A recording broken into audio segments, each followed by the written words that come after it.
vazhdoni drejtojeni lëvizje, me termin lëvizje, diçka që vetë protagonistët e ngjarjes e kafes tonë që nuk ishte një lëvizje.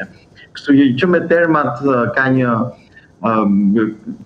një çudi shumë të madhe. Ajo që shoh unë është kjo, që ne sot mund të ishim fare mirë duke diskutuar për zëvendës kryeministren Balluku, për situatën në cilën ndodhet ajo, për situatën në cilën ndodhet qeveria sot, në momentin më të vështirë mbase.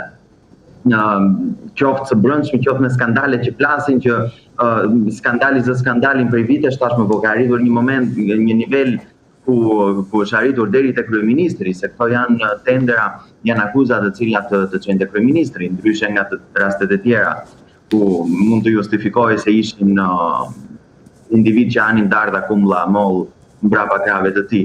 Ndërsa këtu fije të çojnë deri te kryeministri, ne mund të ishim fare mirë duke diskutuar për këtë lejm, duke diskutuar për një kafe.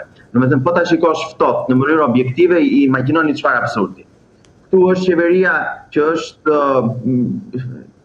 me akuza nga gjitha anët, ka kabinetet të tëra para drejtësisë ose në burg, ndërkohë ka zëvendës kryeministren, ka një zëvendës kryeministër tjetër të aratisur, është në ditën më të zezë dhe ne jemi duke diskutuar për një kafe demokratësh.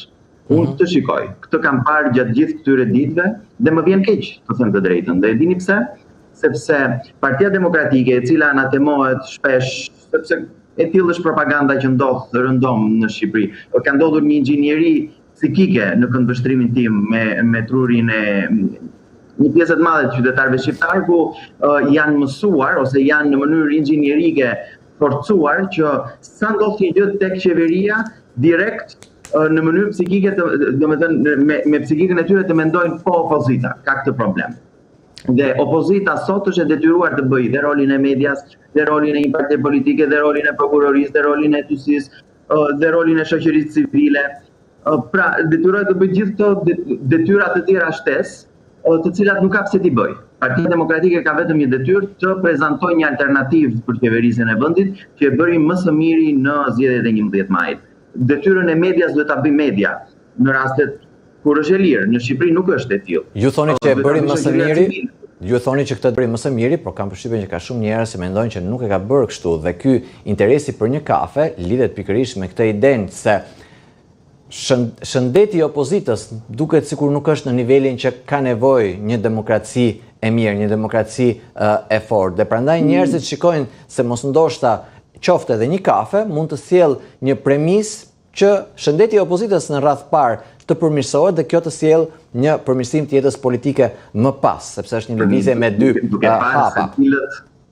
Duke parë, të jem shumë i sinqert sërish me ju, duke parë se cilët gazetar e kanë përqafuar këtë kauzën e këtyre ndryshimeve të mëdha në Partinë Demokratike, në këto 2-3 ditët e fundit, në mbrëmjet televizive e tjerë me radhë, mua më duket sikur kërcet që kjo që i duan të mirën në Partisë Demokratike.